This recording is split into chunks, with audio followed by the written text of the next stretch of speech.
सुनाऊं तीज माता की कथा। एक साहूकार था, उसकी पत्नी पतिव्रता थी। उस साहूकार का एक वेश्या से संबंध था। पापों के फल से उस साहूकार के कोढ़ हो गया, फिर भी उसने वेश्या के यहाँ जाना नहीं छोड़ा। उसने अपनी पत्नी को कहा, मुझे उस वेश्या के ले चल। वह ले जाती है। वेश्या तो पैसे की भूखी होती है, वह सब धन उस पर लुटाता था। वह अपनी पत्नी के गहने ले जाकर उसे देता था। पत्नी पतिव्रता थी, इसलिए जो वह चाहता वह वही करती थी। एक बार बड़ी तीज के व्रत का दिन आया। साहूकार की पत्नी भूखी थी। वह साहूकार के कहने पर उसकी पत्नी उस वेश्या के यहाँ ले गई। उस दिन साहूकार से बीमारी के कारण चला नहीं जा रहा था।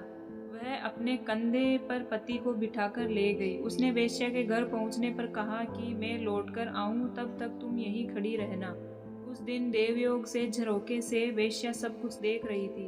वेश्या ने साहूकार से पूछा कि जो तुम्हें छोड़ने आई वह तुम्हारी नौकरानी है क्या? साहूकार ने कहा कि नहीं, वह मेरी पत्नी है।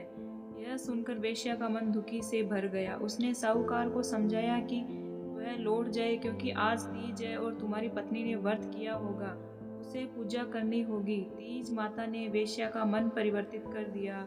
उसने साहूकार को उसके गहने दे दिए और लौट जाने को कहा। साथ ही यह भी कहा कि वह अब यहाँ कभी नहीं आए।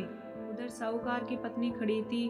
बरसात हो रही थी, बरसात बरसने लगी। वह मन ही मन दुखी हो रही थी कि उसे तीज माता की पूजा करनी थी। उसी समय पानी में बहती हुई पूजा की सामग्री और नीम की टहनी वहां आ गई। तब उसने पूजा की, तभी चांद उग आया। वह चांद को अर्घ्य देने लगी।